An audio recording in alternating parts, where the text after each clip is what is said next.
In a surprise move, Democratic State Representative Susan Valdes, who won her re-election in November, has now changed her party affiliation to Republican.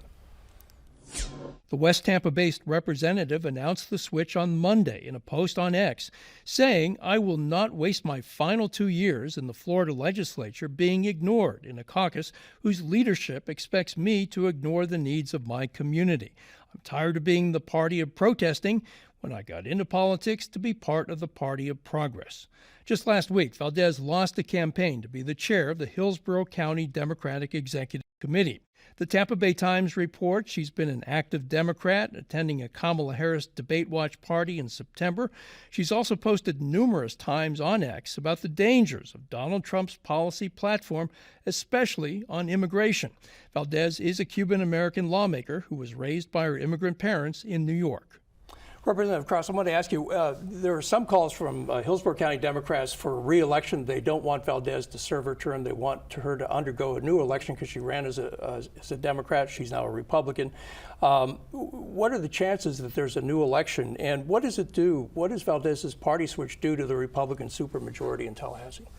Well, I think it's unlikely that there's going to be a re-election. I think it's disingenuous for Representative Valdes to switch parties. I think at her heart, she is a Democrat, and I think it's, it erodes trust in government. I know that people on, regardless of your party affiliation, a lot of people don't trust government. And to have someone that you've elected, that you believe shares certain values that are consistent with the party, then go and change that, I think that doesn't do anything for the future of our democracy and our state. I think that there's examples like Senator Razan of someone who's in the minority party who's worked incredibly effectively across the aisle in getting appropriations and policies passed. There are ways to get things done without pulling a bait and switch on the people who elected you. Senator DeSiglia, I've talked to many Democrats in Tallahassee who say, look, if I want my bill passed, I can't get it passed because I'm in the minor party and we have no power. What do you say to somebody like Valdes, who changes parties to have a little bit of power? I mean, should the Republicans kind of extend the hand and allow some Democrats to get their legislation passed?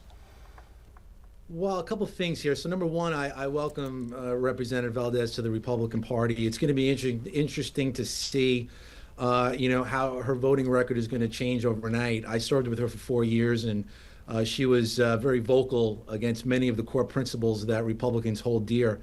I'll say that there are some Democrats in the legislature, in both the House and the Senate, who go out of their way to build relationships with folks on the other side of the aisle, in this case, Republicans. Those members, I think, have a really good success rate in the legislature. Everybody is different. Every member is different. But there's always an opportunity, regardless of the supermajority, for Democrats to be effective. It's just a matter of an approach, and it's a matter of learning how to navigate through the system. But at the end of the day, I welcome an addition to the supermajority, and I wish the representative all the best.